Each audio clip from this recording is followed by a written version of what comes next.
So you're going to buy a Ryzen 5000 processor. But what cooler do you need? With AMD only including the weakest of its Wraith coolers and only for the 5600X, it's time for many AMD fans to go cooler shopping for the very first time.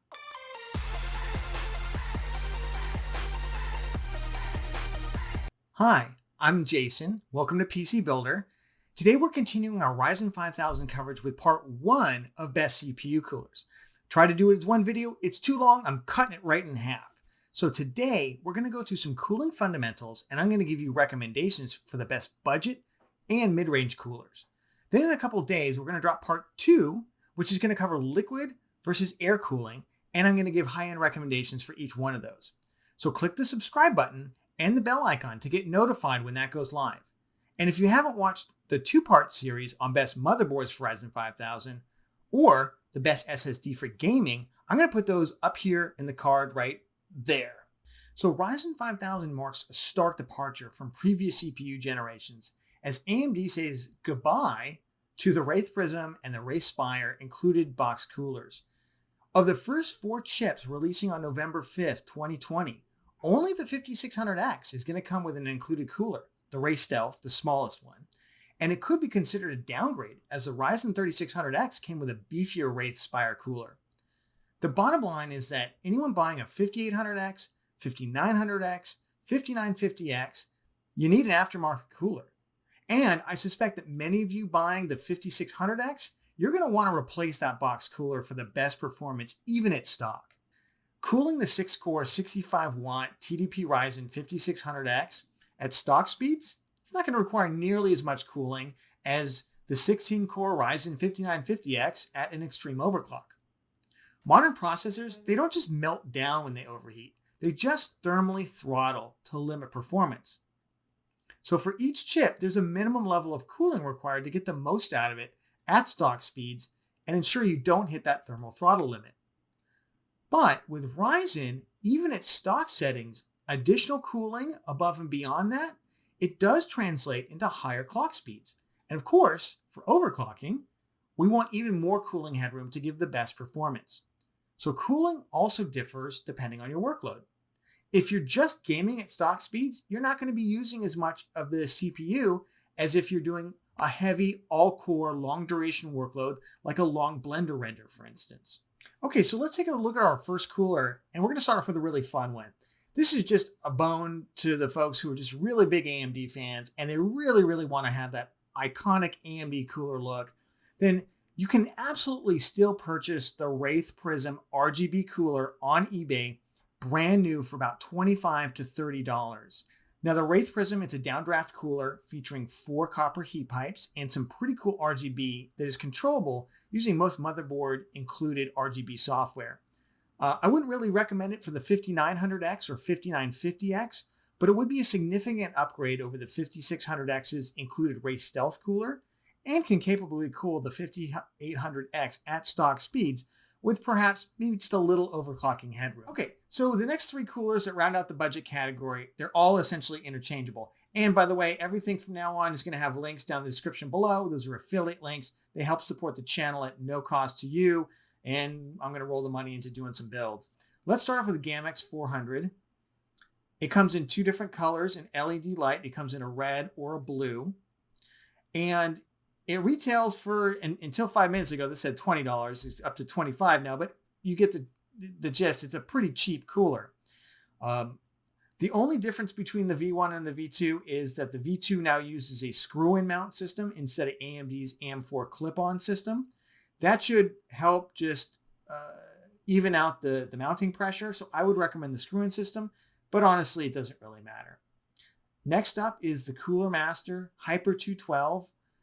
You can get this as either the Evo. A lot of people like the black version. There is an RGB version of it. There's the black RGB version, in fact, right there. However, these have been super expensive recently. The cheapest one right now that I can find is going for $35, and that's just the Evo, whereas the black and the RGB ones are going for north of $40 at times. So I want to give you an alternative because these are great coolers. I know people absolutely love them. And if you look at the id Cooling SE224, now the basic one's $29, but for not a lot more, you can actually get one that looks very much like the Hyper 212 Black Edition. It's an all black cooler. And frankly, for what is this thing? For $29, there's really no performance difference. So I'd recommend any of these coolers for the Ryzen 5600X or 5800X as a stock speed cooler with some overclocking headroom. Possibly a stock cooler for the 5900X, but I'd rather you buy a mid-range cooler for that. And I definitely don't recommend them for the 5950X. Now we're going to move into the mid-range, and we've got several coolers that aren't just clones of each other.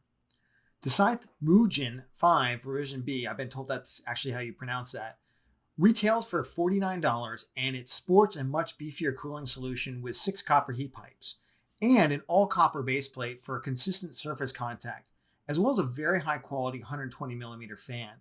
Now, I would recommend this as a really good stock speed cooler for even the 5950X. And you should have really good overclocking headroom with the 5600X, the 5800X, and even the 5900X to some extent. So the Scythe Mugen 5 Revision B has also some of the best noise levels of any coolers in this video. And as the coolers get bigger, one of the things we often have to worry about, you got to start worrying about RAM clearance. Well, what the Mugen 5 Revision B has going for it is that Scythe is really smart. They just went ahead, they rather than go straight up with the heat pipes, they've actually angled them so it sets back the cooler from the RAM sticks themselves. So if you've got RGB memory, if you've got other RGB lighting effects, it's not going to get in the way. It does, however, only come in the metal finish, although it does have some nice caps on top of the heat pipe that give it a more polished look, but it definitely is more on the Spartan side. So if you are looking for a cooler with a little bit more personality to it, then I want to recommend to you the Arctic Freezer 34 Esports Duo. It's a mid-range cooler, great performance, $49. Now it's sold also as a single fan variant, but I would recommend get the Duo for $49. It's not worth saving the couple of bucks. It's got 4 heat pipes. It has a large fin stack, and it's got twin 120 millimeter fans in a push-pull configuration. Now, I would recommend this as an overclocking capable solution for the 5600X, the 5800X, and 5900X. For the 5950X, this is going to be primarily a stock cooler if you want to get this. Again, if you're spending $800 on a CPU, I would recommend going up to the high end. But if you want to go budget with it, this will work. Now, Arctic does make some of the best fans in the industry, and that's a really huge selling point for this cooler, as its thermal performance was really good for a mid-range cooler while being just a little bit louder than some of its counterparts. I would recommend adjusting the fan curve a little bit, as with the push-pull setup, it does seem to hit a maximum cooling potential at about 70% fan speed, with anything more just adding noise but not really any cooling.